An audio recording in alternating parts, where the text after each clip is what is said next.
कुंज बिहारी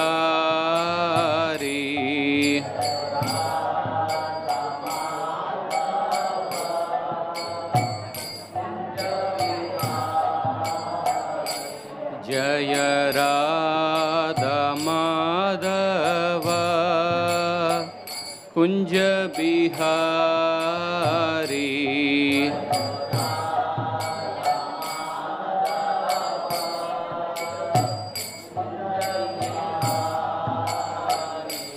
जय गोपी जन वल्लभा गिरिवरदारी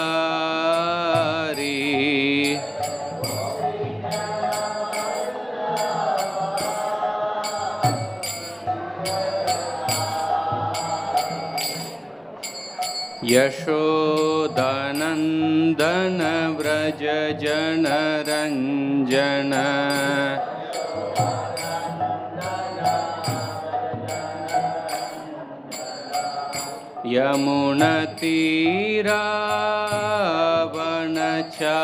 यमुनतीरावनचारी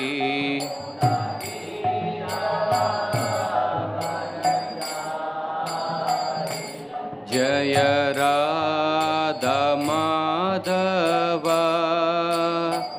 Kunj Bihari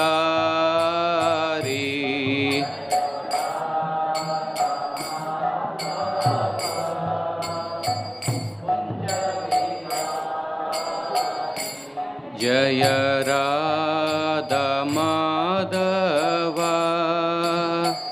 Kunj Bihari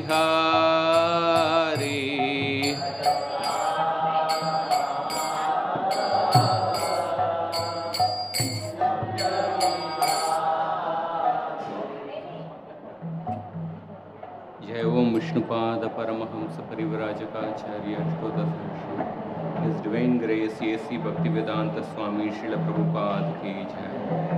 Jai Om Vishnupada Paramahamsa Parivrajakacharya Ashtodasarshi.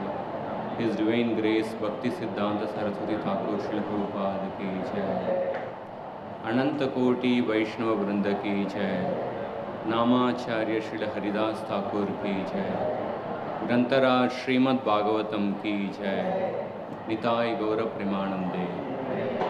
All glories to the assembled devotees. All glories to the assembled devotees.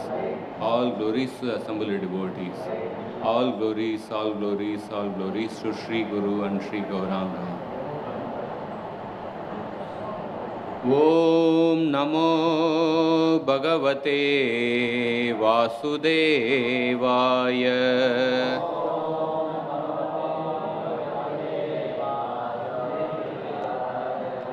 Om Namo Bhagavate Vasudevaya.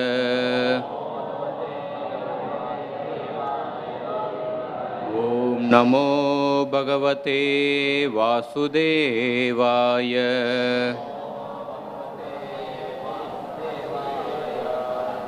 Narayanam Namaskritya Naram Chaiva Narottamam Devim Saraswatim Vyasam Tato Jayamudirayet. Nashtaprayeshva Bhadreshu Nityam Bhagavata Sevaya. Bhagavatir Uttamashloke Bhaktir Bhavati Naishtiki. Krishnaya Vasudevaya Devaki Nandanaya Cha Nanda Gopakumaraya Govindaya Namo Namaha. Reading from Srimad Bhagavatam, Canto 11, Lord Krishna's entrance into Dwaraka, text number 16. Nishamya Preshtamayantam Vasudevo Mahamanaha Akruraschograsena Ramaschadbhuta Vikramaha. Nishamya Preshtamayantam Vasudevo Mahamanaha Akruraschograsena Ramashchadbhuta Vikramaha Nishamya Preshtamayantam Vasudevo Mahamanaha Akrurashchograsenascha Ramashchadbhuta Vikramaha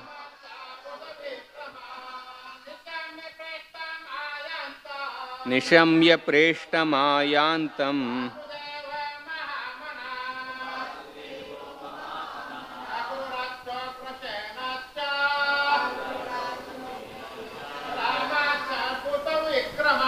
Ramashchadbhuta Vikramaha Nishamya Preshtamayantam Vasudevo Mahamanaha Akrurashchograsenascha Ramashchadbhuta Vikramaha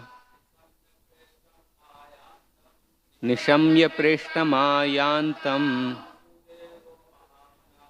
Vasudevo Mahamana Akrurashchograsenascha Ramashchadbhuta Vikramaha. Matajis. Nishamya Preshtamayantam Vasudevo Mahamana Akrurashchograsenascha Ramashchadbhuta Vikramaha. Word to word translation. I'll read the next verse also.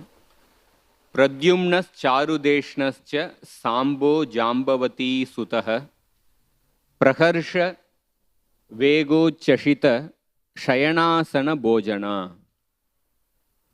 Nishamya, just hearing, Preshtam, the dearmost, Ayantam, coming home, Vasudeva, the father of Krishna, Mahamana, the magnanimous, Akrura, Cha, and Ugrasena, Cha, and Rama, Balaram, the elder brother of Krishna, Cha, and Adbhuta, superhuman, Vikramaha, prowess, Pradyumna, Charudeshna, Cha, and Samba, Jambavati Sutaha, the son of Jambavati, Praharsha, extreme happiness, Vega, force, Uchchashita, being influenced by, Shayana, lying down, Asana, sitting on, Bhojana, dining.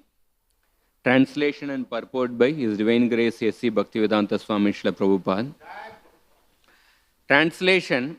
On hearing that the most dear Krishna was approaching Dwarkadam, magnanimous Vasudev, Akrura, Ugrasena, Balaram, the superhumanly powerful, Pradyumna, Charudeshna, and Samba, the son of Jambavati, all extremely happy, abandoned resting, sitting, and dining.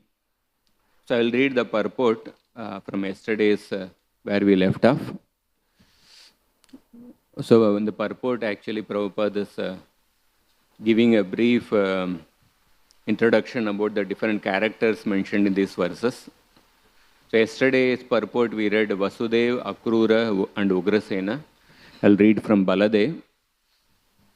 Baladev, he is the divine son of Vasudev by his wife Rohini. He is also known as Rohini Nandana, the beloved son of Rohini. He was also entrusted to Nanda Maharaj along with his mother Rohini. When Vasudev embraced imprisonment by mutual agreement with Kamsa. So Nanda Maharaj is also the foster father of Baladev along with Lord Krishna. Lord Krishna and Lord Baladev were constant companions from their very childhood, although they were step-brothers. He is the plenary manifestation of the Supreme Personality of Godhead, and therefore he is as good and powerful as Lord Krishna. He belongs to the Vishnu Tattva, the principle of Godhead. He attended the Swayamvara ceremony of Draupadi along with Sri Krishna. When Subhadra was kidnapped by Arjuna by the organized plan of Sri Krishna, Baladev was very angry with Arjuna and wanted to kill him at once. Sri Krishna, for the sake of his dear friend, fell at the feet of Lord Baladev and implored him not to be so angry. Sri Baladev was thus satisfied. Similarly, he was once very angry with the Kauravas and he wanted to throw their whole city into the depths of the Yamuna. But the Kauravas satisfied him by surrendering unto his divine lotus feet. He was actually the seventh son of Devaki prior to the birth of Lord Krishna, but by the will of the Lord, he was transferred to the womb of Rohini to escape the wrath of Kamsa. His other name is therefore Sankarshana, who is also the plenary portion of Sri Baladev. Because he is as powerful as Lord Krishna and can bestow spiritual power to the devotees, he is therefore known as Baladev. In the Vedas also it is enjoined that no one can know the Supreme Lord without being favored by Baladev. Bala means spiritual strength and not physical. Some less intelligent persons interpret Bala as the strength of the body. But no one can have spiritual realization by physical strength. Physical strength ends with the end of the physical body, but spiritual strength follows the spirit soul to the next transmigration, and therefore the strength obtained by Baladev is never wasted. The strength is eternal, and thus Baladev is the original spiritual master of all devotees. Sri Baladev was also a class friend of Lord Sri Krishna as a student of Sandipani Muni. In his childhood, he killed many asuras along with Sri Krishna. And specifically, he killed the Dhenukasura at Talavan. During the Kurukshetra battle, he remained neutral and he tried his best not to bring about the fight. He was in favor of Duryodhan, but still he remained neutral. When there was a club fight between Duryodhan and Bhimasen, he was present on the spot. He was angry at Bhimasen when the latter struck Duryodhan on the thigh or below the belt, and he wanted to retaliate the unfair action. Lord Sri Krishna saved Bhima from his wrath, but he left the place at once, being disgusted at Bhimasen, and after his departure, Duryodhan fell to the ground to meet his death. The funeral ceremony of Abhimanyu, the son of Arjuna, was performed by him as he was the maternal uncle. It was impossible to be performed by any one of the Pandavas who were all overwhelmed with grief. At the last stage, he departed from this world by producing a great white snake from his mouth, and thus he was carried by Sheshanag in the shape of a serpent. Pradyumna, incarnation of Kamadev, or according to others, incarnation of Sanat Kumara, born as the son of the Supreme Personality of Godhead Krishna, and Lakshmi Devi, Srimati Rukmini, the principal queen at Dwaraka. He was one of those who went to congratulate Arjuna upon his marrying Subhadra. He was one of the great generals who fought with Shalva, and while fighting with him, he became unconscious on the battlefield. His charioteer brought him back to the camp from the battlefield, and for this action he was very sorry and rebuked his charioteer. However, he fought again with the Shalva and was victorious. He heard all about the different demigods from Naradaji. He is one of the 4 plenary expansions of Lord Sri Krishna. He is the third one. He inquired from his father Sri Krishna about the glories of the Brahmanas. During the fratricidal war amongst the descendants of Yadu, he died at the hand of Bhoja, another king of the Vrishnis. After his death, he was installed in his original position.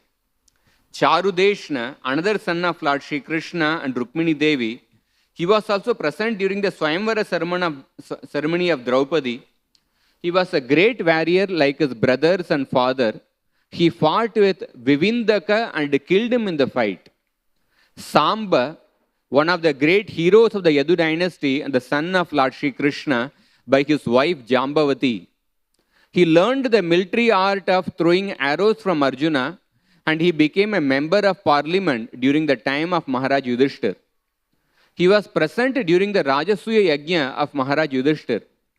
When all the Vrishnis were assembled during the time of Prabhasa Yajna, his glorious activities were narrated by Satyaki before Lord Baladev. He was also present along with his father, Lord Sri Krishna, during the Ashwamedha Yajna performed by Yudhishthir.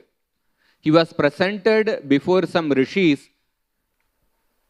falsely dressed as a pregnant woman by his brothers. And in fun, he asked the rishis what he was going to deliver. The rishis replied that he would deliver a lump of iron, which would be the cause of fratricidal war in the family of Yadu. The next day in the morning, Samba delivered a large lump of iron, which was entrusted with Ugrasena for necessary action. Actually, later on, there was the foretold fratricidal war, and Samba died in that war. So all these actions of Lord Krishna left the respective, all the sons of Lord Krishna left the respective palaces and leaving aside all engagements, including lying down, sitting and dining, hastened toward their exalted father. Oma Jnana Timirandasya Jnananjana Shalakaya Chakshuron Militam Yena Tasmai Shri Gurave Namaha. Namo Om Vishnupadaya Krishna Preshnaya Bhutale Srimate Bhaktivedanta Swaminiti Namine. Namaste Saraswati Deve Gauravani Pracharine Nirvisesha Shunyavadi Paschati Dashatarine. Jai Shri Krishna Chaitanya Prabhu Nityananda Shri Advaita Gadadhara Shrivasadi Gaura Bhakta Vranda. Hare Krishna Krishna Krishna Hare Hare Hare Ram Ram Ram Hare Hare.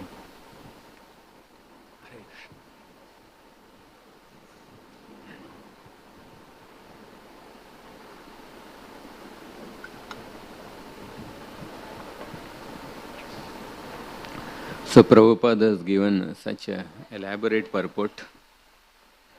Especially, he has just given an introduction to all these characters. Like Prabhupada is writing probably the first person to write commentaries on every verse of the Srimad Bhagavatam in the English language.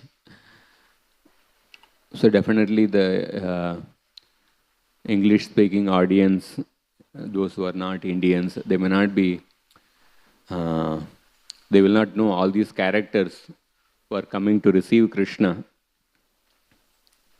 Because all these characters are from directly from Krishna Leela.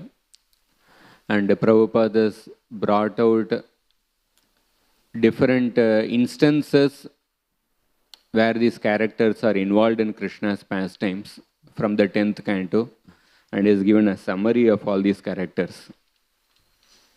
And when Krishna came to Dwaraka, and Krishna blew the conchal, it is said that so all these sons of Krishna, Vasudev, Ugrasena, Akrura, so they all actually, whatever activities they were doing, they left all their activities and they immediately came to meet Krishna with great eagerness. They were, some of them were taking prasadam, or they were lying down, or they were chit-chatting.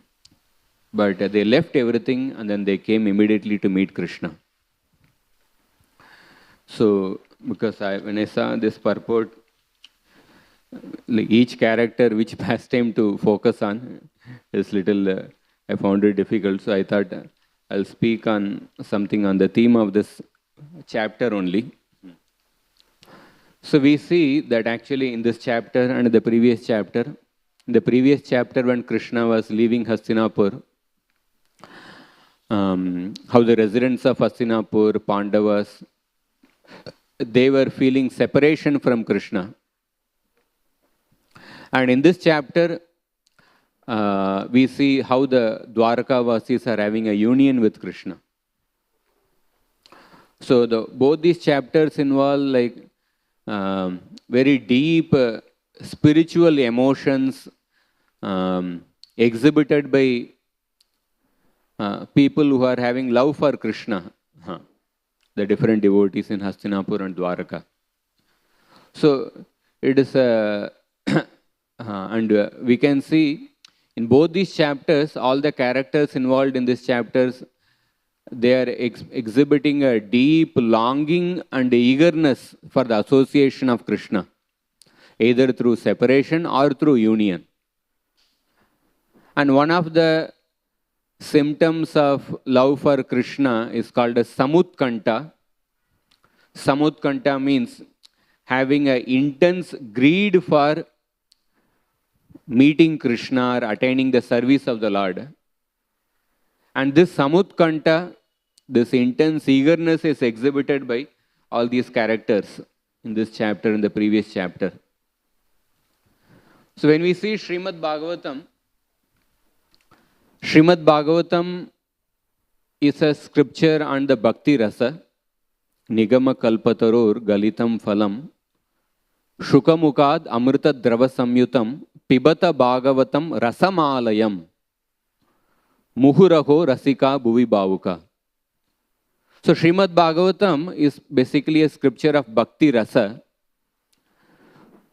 So this verse in the Srimad Bhagavatam is appealing to the Rasikas who are actually connoisseurs of Rasa, who are expert in tasting Rasa. They are appealing to such connoisseurs of Rasa that please actually drink this liquid nectar called the Srimad Bhagavatam, which is Rasamalayam.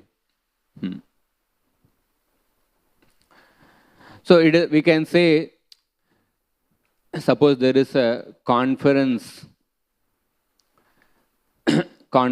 for the CEOs of very big corporate companies, all big established corporate companies who have turnovers of hundreds and thousands of crores, who have established companies over many decades. So if there is a corporate summit or corporate conference for them, the topics in that conference, they will not be like the people who are actually starting up companies, those who are startup entrepreneurs, they cannot relate to the topics discussed in the conference of established CEOs, because they'll be talking about topics which will be relevant to them, and all the figures will be in terms of thousands of crores and hundreds of crores. And those who are startup entrepreneurs, who are just starting their business, they cannot relate to those topics only. And what to speak of, suppose if some daily wage worker enters into that conference. A daily wage worker, I remember when I was staying at my native place, so every day one lady would come. She would go house to house and she would sell flowers.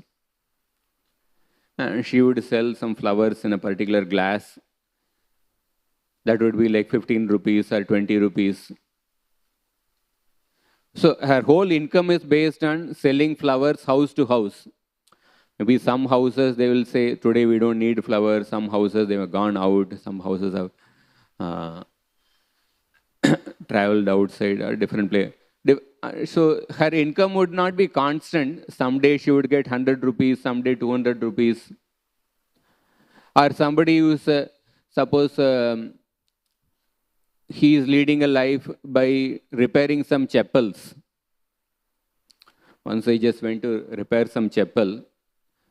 I gave the chapel to him in the morning, and then I went in the afternoon, and he was like taking a peaceful rest. Just in the corner of the road, he had made a shed for himself. So like all the buses are moving, but he was peacefully resting there. So I could understand that practically he didn't have any business on that day. And he was just peacefully resting. And I was surprised that he was having a complete tilak on his head. And then I could see he was a Vaishnava. And so such kind of daily wage workers, whose income would be like vacillating, someday 100 rupees, someday 200 rupees, someday 300 rupees. So suppose if they happen to enter the conference in which the CEOs are addressed. So they will not be able to relate anything actually. So if we see Srimad Bhagavatam on one level, it is like a subject matter for the established CEOs who are compared to the connoisseurs of rasa.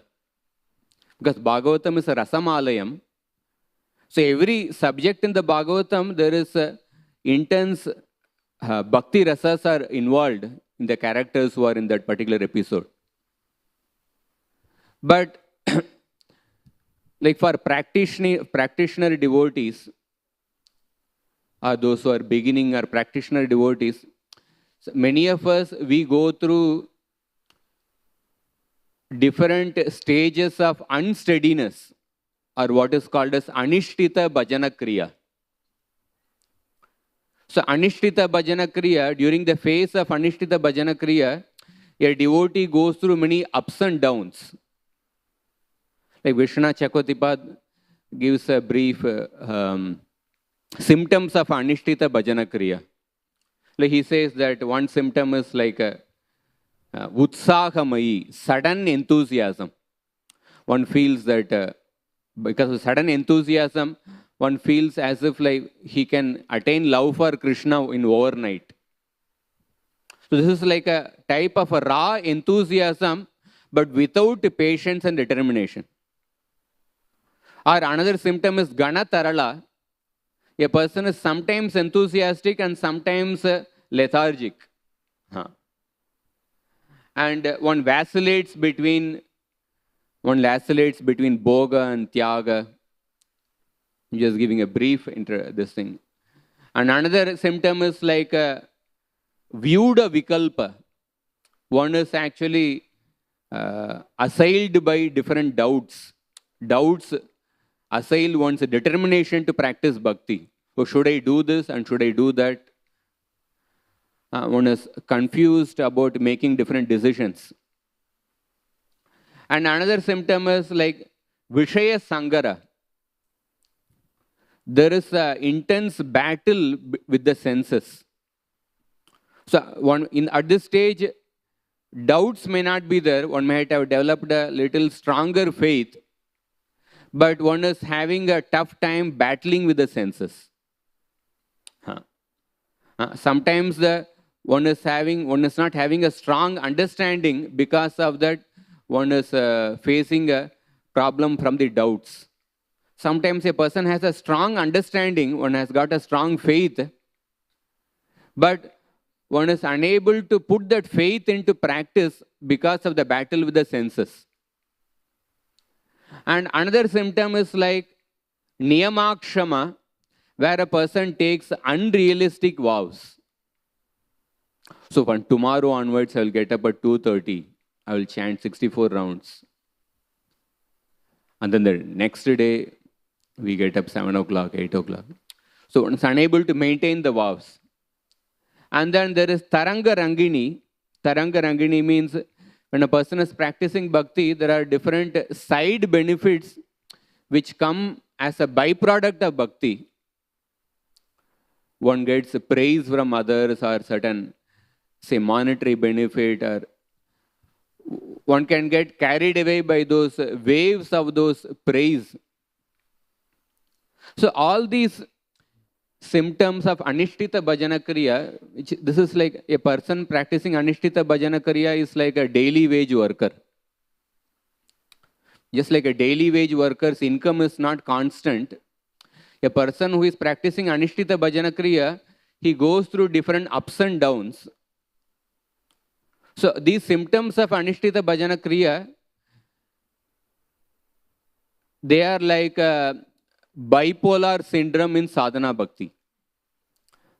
Because there is no constancy in the practice of bhakti. One is actually going through different ups and downs, either because of doubts or say sense gratification or different other things. So normally, when there is a subject matter in which the conference of CEOs are there, the big established CEOs are there, when when such a conference is taking place, those topics will not be relevant for the startup entrepreneurs or for the daily wage workers. But on the other hand, in the case of the Srimad Bhagavatam, although Srimad Bhagavatam is actually a subject matter, is a book for the Rasikas, who are actually connoisseurs of rasa, who have developed their love for Krishna. But the same Srimad Bhagavatam is also meant for the daily wage workers and for the startup entrepreneurs. It is also meant for those who are beginning the practice of bhakti, and it is meant for the common conditioned souls also. Because we find in the Bhagavatam, Suta Goswami says that Yahaswanubhavam Akila Shruti Saramekam Adhyatma Deepam Atitirshatam Tamondam Samsarinam Karunayaha Purana Guhyam Tam Vyasa Sunam Upayami Guru Muninam. I offer my obeisances to Shukdev Goswami, who out of his compassion spoke the Srimad Bhagavatam, which is like a transcendental torchlight, Adhyatma Deepam, transcendental lamp. Who spoke this Bhagavatam for the people who are going through the cycle of birth and death, Samsarinam. The Samsarinam are the daily wage workers, are those who are beginners. So we find that, so this chapter, like these people, the characters involved, Baldeva, Ugrasena, Pradyumna, all these people they have an intimate affection towards Krishna. They are eternal associates of Krishna. They are experiencing their bhakti rasa, either dasya rasa or sakya rasa or vatsalya rasa. They are awakened. At the same time, the same Srimad Bhagavatam, even the beginners, Sadhaka Bhaktas, when we go through them, it also nourishes our own bhakti also. So in this chapter, the chapter begins with actually Krishna blowing the conchal. So the scene is so beautiful. Krishna is having a darkish blue complexion. So his hand is having a color of darkish blue complexion. And the palms of his hand are having a reddish complexion. And the conchal is having a white complexion. So this color combination of red, blue, and the dark and white, that itself is something very beautiful to look at. One Acharya is mentioning that. And then the contact with the conchal, Krishna is touching his lips with the conchal. His reddish lips are in contact with the conchal. And his reddish palms are in contact with the conchal. And in that conchal, Krishna is filling that conchal with the air from his mouth, which is emanating from the bottom of his stomach, which is emanating from his heart. So this conchal is having such an intimate contact with Krishna, contact with his lips, with his feelings from the heart and his palms. So, Shukdev Goswami gives such a beautiful analogy. He says that this conchal is like a Raja Hamsa. And he's saying that at this time Krishna is having a four-handed form. And his hands are compared to the lotus flower. And what is the color of the lotus flower? Reddish lotus flower, because the palms of his hand are reddish in nature. So there is not just only one lotus flower, but there is a samuha of the lotus flowers because there are four hands. So one conchal which is like a Raja Hamsa, which is playing in the midst of the Samuha of the lotus flowers. And this is the scene which Sukadeva Goswami is actually depicting. And Krishna blew his conch shell in different instances. So let us go through some instances where Krishna blew the conch shell and what effect it had on the different people who heard that conch shell sound. So when Krishna went to Samyamani in order to get back the sons of his Guru Sandipani, son of his Guru Sandipani Muni, he blew his conch shell there. So when he blew his conch shell, the hell known as Asipatravana lost the sharp sword-like leaves on its trees. And the Raurava hell became the free of its Ruru beasts. The Bhairava hell lost its fearfulness,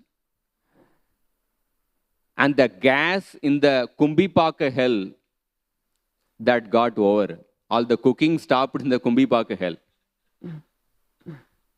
And so essentially, when those people who heard the sound of Krishna's conch shell, all the people in the hellish planets, they got liberated from their suffering.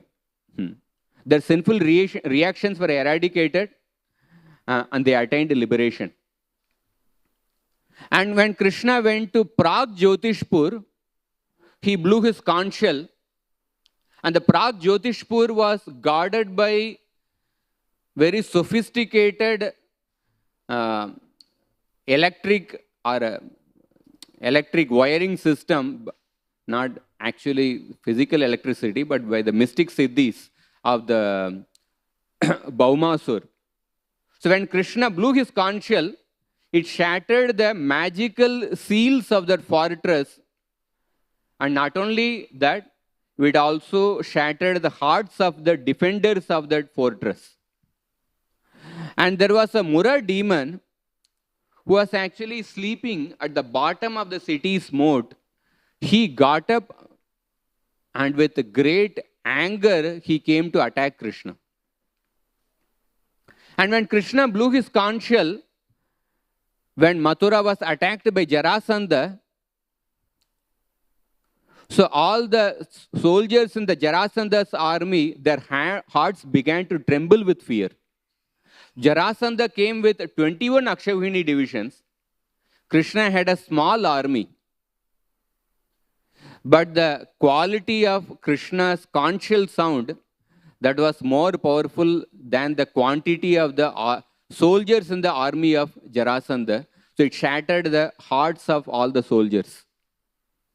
And in the Kurukshetra battle, when Krishna and the Pandavas blew their conch shells, Sagosho Dhartarashranam Hridayani Vyadarayat Nabascha Prithivim Chaiva Tumulobhyanadayan. So all the hearts of the Kaurava soldiers, they got shattered by hearing the conch shell sound. So Prabhupada says that this is due to the Pandavas and their confidence in Lord Krishna. One who takes shelter of the Supreme Lord has nothing to fear, even in the midst of the greatest calamity. That is why in the beginning of the chapter, the phrase which is used is Jagad Bhaya Bhayavaham. The conch shell sound it gave, actually it created fear. It gives fear even to the fear personified. And once when Krishna blew the conch shell, the sound from Panchajanya, it wandered throughout the world. And when the wives of the demons heard that conch shell sound, it caused abortion in the wives of the demons. And the same conch shell sound announced auspiciousness to the inhabitants of Swarga, and their hair stood on end. And when Krishna, it is said that Krishna's conch shell sound, it acts as a uddipana, it acts as a stimulant to awaken the love in the Shanta Bhaktas, the Dasya Bhaktas, and also in the Sakya Bhaktas. So once when Krishna blew the conch shell, There were some yogis who were actually living in the mountain caves. They were actually meditating. They had achieved the highest state of yoga. They had achieved samadhi. But when they heard Krishna's Conchal, it broke their samadhi, and then their hairs stood on end. They achieved ecstatic symptoms. And normally samadhi is that stage. Having attained that stage, one will not be affected by anything. Yam labdva chaparam labam manyate nadikam tatah. Yasmin sitona dukkena gurunapi vichalyate. But Krishna's Conchal sound, it actually elevated the yogis to a stage much beyond samadhi. And then another time, one yogi, when he heard Krishna's Conchal sound, Panchajanya, he became filled with joy, and the tears flowed from his eyes, and hair stood on end, and his head began to shake. So Prabhupada says in Nectar of Devotion that this yogi started banging his head upon the floor.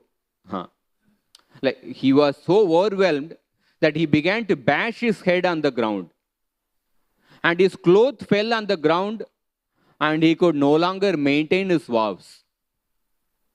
And because he experienced such intense bliss, he showed disregard for the impersonal Brahman by his speech.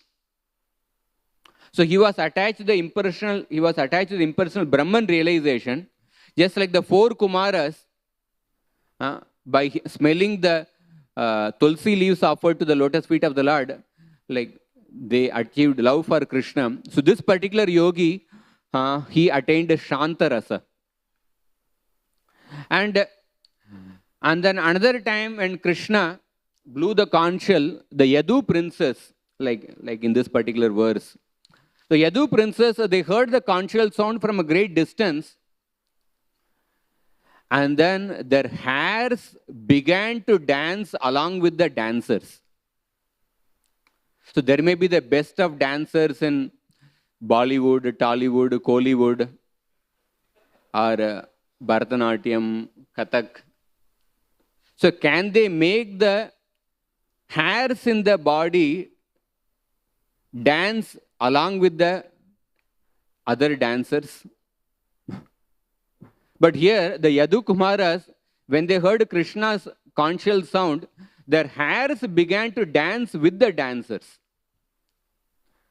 And another time, when Krishna blew the Conchal sound, the Pandavas heard that Conchal sound, and they got stunned in ecstasy. Because of their ecstatic symptoms, their bodily color changed.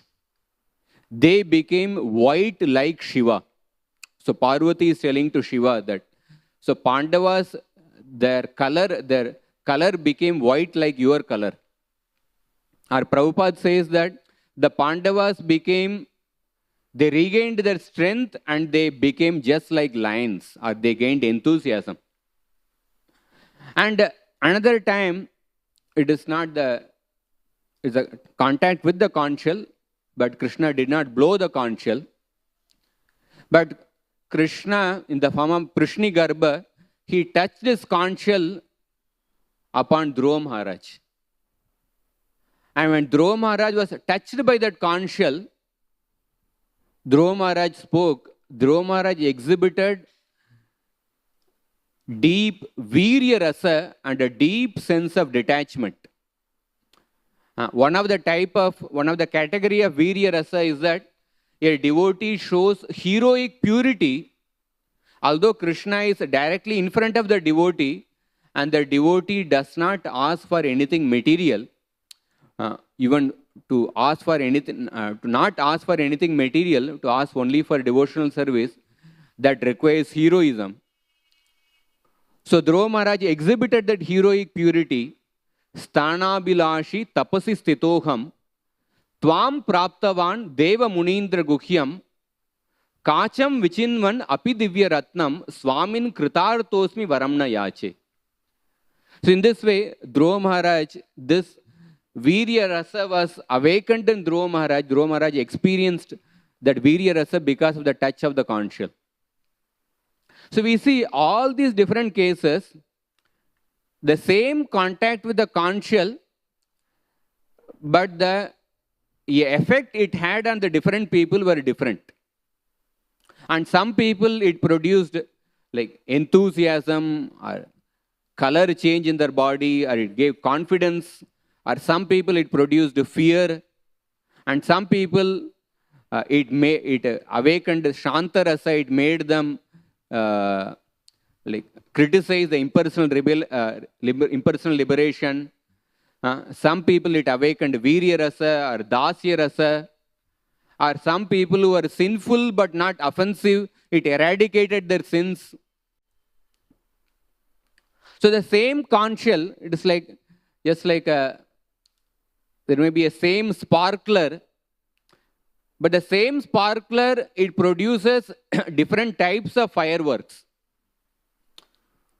It may produce a Shankha Chakra, or it may produce a Kalash type of a firework, it may produce a rocket in the fire, or it may produce, suppose the gunpowder within the firecracker is mixed with water, it is wet. The sparkler will produce only some smoke. Or if there is no gunpowder, then the sparkler will produce just some little fire because of that whatever piece of paper is there.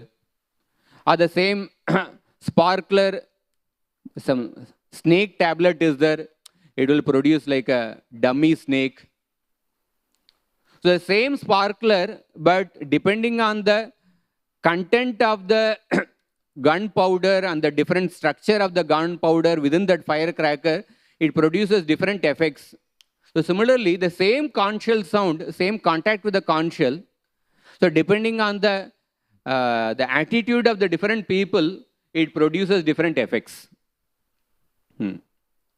And so these are some instances where the different devotees, different living entities came in contact with the Conchal sound. Let us see another instance where Krishna himself heard a Conchal sound and what effect it had on Krishna. So when Krishna came to Kurukshetra along with the Yadavas to observe the solar eclipse, so after a long time, after having left Vrindavan, for the first time, Krishna, actually in that Kurukshetra solar eclipse, different kings from all over the Bharatvarsha, they came there. And the Vrajavasis also came to the Kurukshetra for observing the solar eclipse. And Krishna, after a long period of time, he meets the Vrajavasis for the first time in the Kurukshetra. It's a long description, but I'll just focus on one particular aspect. So when Krishna meets the Vrajavasis, he meets Nanda Maharaj, Yashoda, and then at a very private spot, he meets the gopis, and then he meets the Srimati Radharani. And Srimati Radharani, with her glance and with her deep affection, she started appealing to Krishna, please return to Vrindavan because your mother and father are actually waiting for you. If you have not forgotten Nanda Maharaj and Yashoda, then will you come to Vrindavan? So Krishna's heart actually leapt forward towards Vrindavan. And Krishna started moving towards Vrindavan. But at that time, he heard a Conchal sound from the Dwarkavasi's camp. So he heard that Dwarkavasi's camp was a little distant, but he heard that Conchal sound. And in the Dwarka camp, Balram and Subhadra were narrating the Krishna's Dwarka pastimes to the assembled kings over there. And when he heard that Conchal sound, Krishna thought that, oh, if I return to Vrindavan, many enemies would come to Dwaraka and they would create havoc. They would attack Dwaraka. But then in front of him, he sing Srimati Radharani. And the Radharani's glance lured Krishna's mind away from his duty. And when he saw Radharani's glance, Krishna felt that, oh, Nanda Maharaj and Yashoda have come to Kurukshetra with great expectations. I have to return to Vrindavan. So then Krishna closed his eyes. And when he closed his eyes, he started remembering Vrindavan. He started running after the cows in Vrindavan, along with Subal, Sridama. And he was absorbed in the thoughts of Vrindavan. And then when he was lost in the thought of Vrindavan, and then he started remembering the laughing of the Gopas and the play. He would play with the Gopas. And then second time the Conchal sound blew from the Dwaraka camp. So when he heard for the second time, again his mind went to the Dwaraka camp. What about my enemies? What about my duty? I have come to establish Dharma, and I have to relieve the burden of the earth, and I have to kill many demons. What about my duty? And then again, in front of him, he sings Srimati Radharani, and Radharani is saying that, come back to Vrindavan. Your father and friends will die without you. Don't hesitate. And then again, Krishna's mind started running in the pastures of Vrindavan, and he could smell the Kadamba flowers. He could actually feel the cooling spray from Yamuna. But the fate blew the Conchal sound for the third time. And when the Conchal blew for the third time, Krishna opened his eyes. And Vrindavan was gone. And Radharani is looking at him. And his eyes were moist with the tears. And from the deep distance, Krishna could hear the sound of Balram. Balramji is actually coming to that particular place. Balramji is calling out, "Oh Krishna, your family is awaiting you to join them for supper. Please come." And then Radharani is telling to Krishna, "Oh, come back to Vrindavan." So Krishna was pulled in two directions. When on one side he was hearing the Conchal sound which was pulling him back to Dwaraka. And another side, Krishna was pulled to Vrindavan. So Krishna was thinking that, why has fate decreed that duty and happiness can never coexist? In this world, is it not possible that the duty, the call of duty and the call of love, can they not coexist? Why the providence has created such a situation that the call of duty and the call of love, they are in conflict with each other? So Krishna was pulled by the call of love towards Vrindavan, but Krishna was pulled by the call of duty towards the Dwaraka. And so this actually conflict between the call of duty and the call of love, and we can see this conflict in so many situations in the scriptures. And many years later, in the same Kurukshetra, Arjuna was caught up in the same conflict between the call of love and the call of duty. Because Arjuna had great love, affection and respect towards Bhishma and Drona. But the sense of duty was forcing him to fight the battle. Katam Bhishmam aham sankye dronam cha madhusudana. So he was caught up in that Dharma Samuda between the call of love and the call of duty. And when Krishna spoke the Gita, the effect of Gita was that Arjuna had to make the tough decision. What was the tough decision? The tough decision was that with the same level of love and respect towards Bhishma and Drona, he had to fight at them. He had to shoot arrows at them. So normally, like in the case of a Vaishnava, the Vaishnava aparadha is committed through our mind, words, or with the body. And the Vaishnava aparadha to the body is the highest kind of Vaishnava aparadha. And here, Arjuna is shooting arrows at the every inch of the body of Bhishma. But it is not considered Vaishnava aparadha, but because in his heart he had the same sense of love and respect and affection towards Bhishma. So Arjuna was caught up in the same conflict between the call of love and the call of duty. And Krishna also went through the same conflict at the same place Duryodhana, at the same place Kurukshetra. And because Krishna made the decision to attend to the call of duty over the call of love, because Krishna did not go back to Vrindavan, Krishna went back to Dwaraka. So therefore, Krishna could actually, because unless a person has practiced something, he cannot actually convince other person to attend to the same call. So Krishna could actually give that inspiration by speaking the Gita to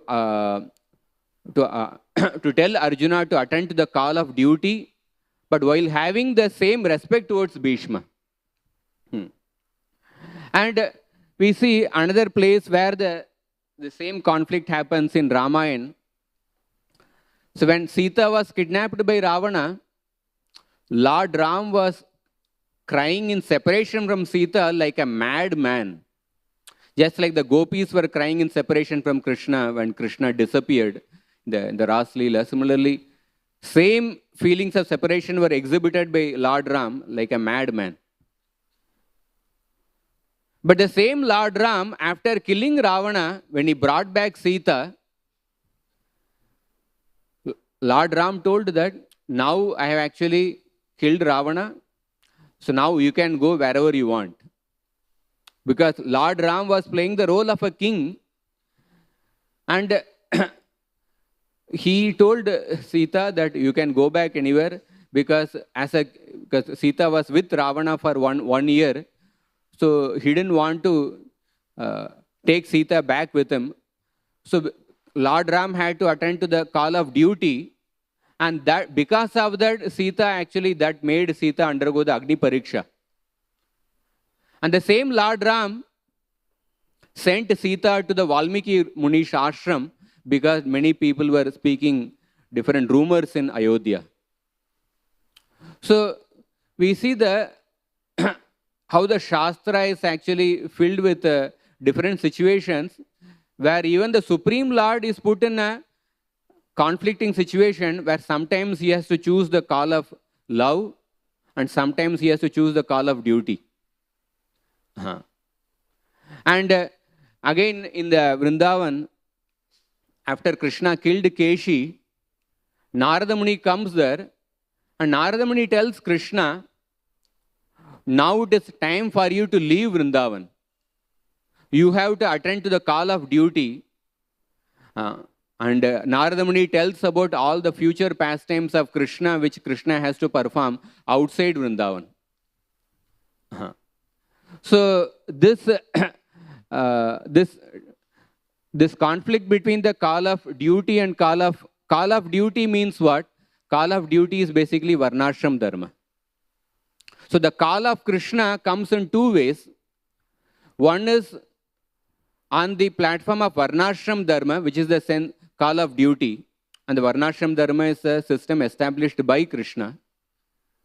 And another level, the call of Krishna comes through the direct love towards the person Krishna.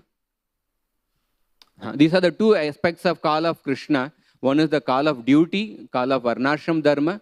Another is the call of love towards the person Krishna. And if we see Chaitanya Mahaprabhu's pastime, how Chaitanya Mahaprabhu was also put in the conflicting situations. When Mahaprabhu, because of the deep sense of call of love, he took sannyas and he left his old widowed mother. because the call of love was actually, it pulled him, it made him take sannyas and made him leave Bengal. But the same Chaitanya Mahaprabhu, he was actually repenting that, oh, I have actually broken the religious principles because I left the service of my mother. And therefore, Kaviraj Goswami calls Mahaprabhu as Matru Bhakta Shiromani. So he was actually repenting that he did not actually attend to the call of duty.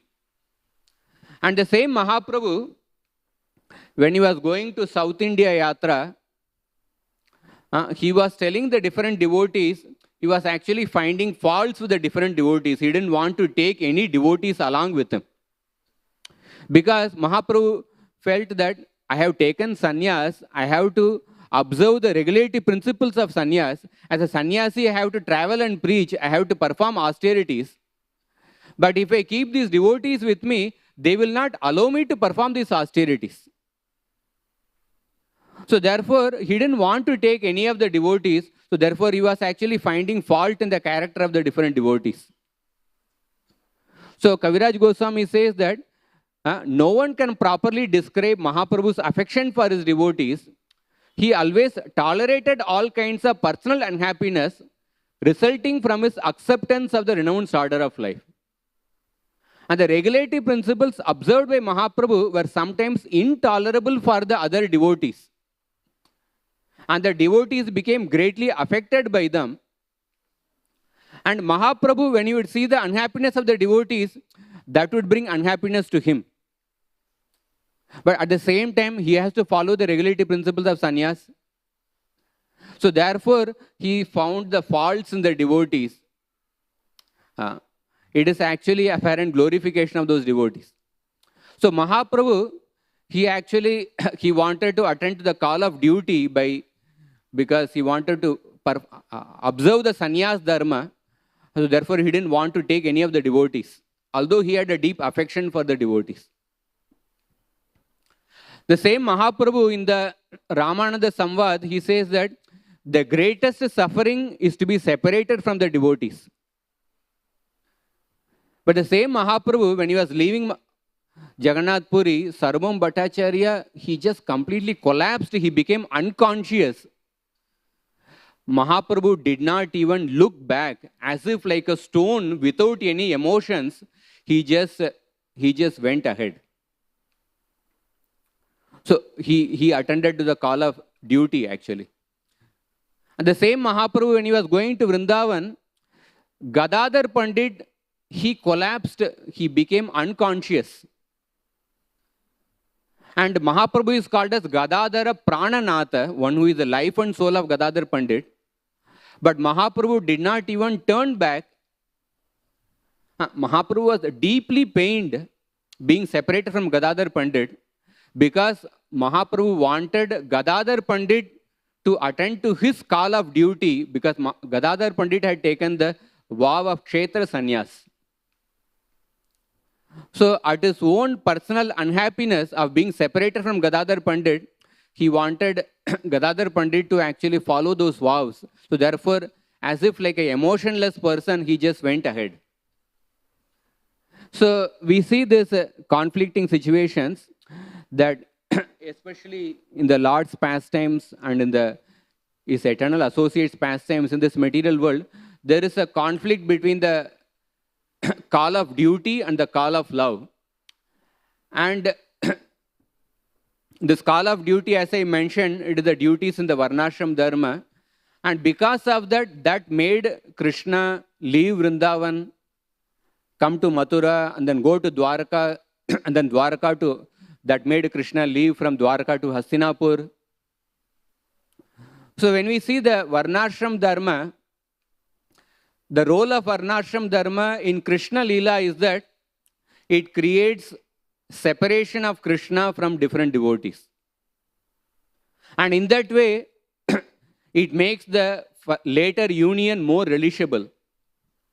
So the role of Varnashram Dharma in Krishna Leela is that it enhances the rasa involved in the pastimes of Krishna with his devotees. And the same Varnashram Dharma what is the role of Varnashram Dharma in the Sadhaka Bhaktas? Is that in the Sadhaka Bhaktas, the Varnashram Dharma gives stability to their practice of bhakti. It actually it creates a legacy for the future. And we can see this particular aspect in Prabhupada's purport in the Gajendra Leela, where Prabhupada says that in order to fight against the crocodile, the elephant was not situated in its natural situation. So in order to fight against Maya, one has to be situated in in a natural situation according to one's Varna and Ashram. To continue the fight against Maya in the long term. So the role of Varnashram Dharma in the Sadhaka Bhaktas is that it gives mental strength and enthusiasm to fight against Maya for a long time. And the role of Varnashram Dharma in the materialistic people who don't have any understanding of Dharma is that Varnashram brings sanity to their life, and by that sanity they'll be able to understand some philosophy. I'll just mention one Prabhupada's quote. So Prabhupada says that, so the Varnashram college has to be established immediately. Everywhere, wherever we have got our center, Varnashram college should be established, because if the people are in chaos, how will they be able to accept the great philosophy? It requires a cool brain. So the Varnashram Dharma in the materialistic people, it brings some sanity, and they'll be able to understand the philosophy better when they get some sanity, when they get some stability. And in the case of the Sadhaka Bhaktas, again, in one quote of Prabhupada, Prabhupada says that it is not easy to become a Vaishnava. If to become a Vaishnava is so easy, why so many fall down? It is not so easy. So therefore, the Varnashram must be established to make the way easy. So in that way, Varnashram Dharma has got three roles in the case of the common materialistic people, and in the case of the Sadhaka Bhaktas, and then in the Krishna Leela. In the Krishna Leela, it creates union and separation. It creates conflict between the call of love and the call of duty. And it enhances the rasa released between Krishna with the devotees. So I'll stop here. What we discussed briefly today, we discussed about how Srimad Bhagavatam is, although it is a topic for the Rasikas, the same Srimad Bhagavatam is also meant for the Sadhaka Bhaktas, and it is also meant for the people who are entangled in the cycle of birth and death, the common people. And then we discussed the effect of Krishna's Conchal on the different people. And then we discussed also how when Krishna heard the Conchal sound in Kurukshetra, how he experienced a conflict between the call of love and the call of duty. And then we discussed about the role of Varnashram in this on three levels. Hare Krishna. So if there are any questions or something, I'll take personally. I'll stop here. Grantara Srimad Bhagavatam ki jai, Srila Prabhupada ki jai, Gaura Bhakta Vrinda ki jai.